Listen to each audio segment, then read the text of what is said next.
that media has changed drastically during the course of your career. It makes a big difference in the decisions you make. How have you navigated that and capitalized on it? How do you keep up with it? The moment I probably came into this interview and when I go out, something will have changed. At the moment, I keep getting these emails about drones with cameras on. And I'm thinking, I got to buy a drone. You know, I don't know what I'm going to do with it, but you know, it's. But Odyssey needs a drone. We need a drone. We need a drone. It's going to change things, and you know, there's a balance between just rushing after the latest sparkly thing and seeing how constructive its use can be. You know, I guess I just look for enthusiasm. In enthusiasm, you know, you're probably going to take a wrong path sometimes, and that enthusiasm, for the right reasons, may end you up in a cul-de-sac. But media is offering so many opportunities. Everything is up for grabs. Every business model has been ripped up. Every business plan, you know, after about 3 to 6 months, is out of date. So one thing that I always look, even before that, was flexibility. Companies that are too rigid, too staid, cannot move, they've got real problems. I mean, they're the dinosaurs. And the importance of being flexible, I think, is exacerbated, the need for that anyway, by how quickly technology changes. Skill sets. I mean, I remember starting off at Thames Television with film. We would go out and we would shoot on film. I think religion was quite late. You know, you'd go through current affairs news. Yes, let's get electronic news gathering all the way down, and then, oh yes, there's religion. They're still doing film.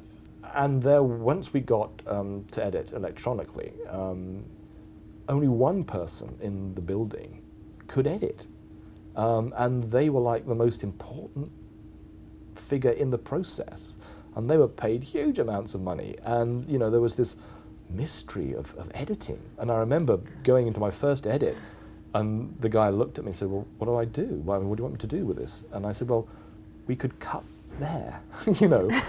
And so he did a few buttons and then showed me, and the cut had happened. And I thought, wow, this is amazing. Now, you know, my 19-year-old daughter will probably be able to use Final Cut Pro. Right. And I was talking to a brilliant young woman director yesterday about our next project. And she said she's already cutting one doc, but she's cutting it on Final Cut Pro on a laptop while dossing in a friend's apartment. These electronic editing suites in Thames in 1989-90 cost £1 million each.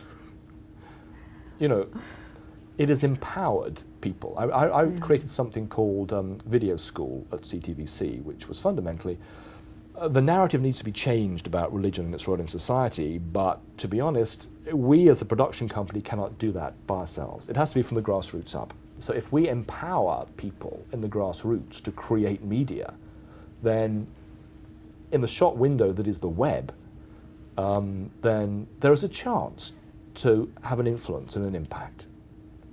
My production company could make maybe 2-3 docs a year. That was a drop in the ocean. So now I remember we would start these teenagers off, some in their young 20s, and I'd bring them into a studio, and I'd say, you see this camera? And there'd be a big studio camera. And I'd say, you know, probably take you, you know, 6 months to a year to learn about this, and then, you know, half a lifetime to, you know, be really good at it and win awards. But luckily, there's this, and behind my back, I'd bring sort of Sony 150. It's about that big. And I said, that's the future. You can use that, and we're going to teach you 5 basic approaches to filming, which won't make you Oscar-winning DPs, but it'll improve your, you know, your videos by hundreds of %.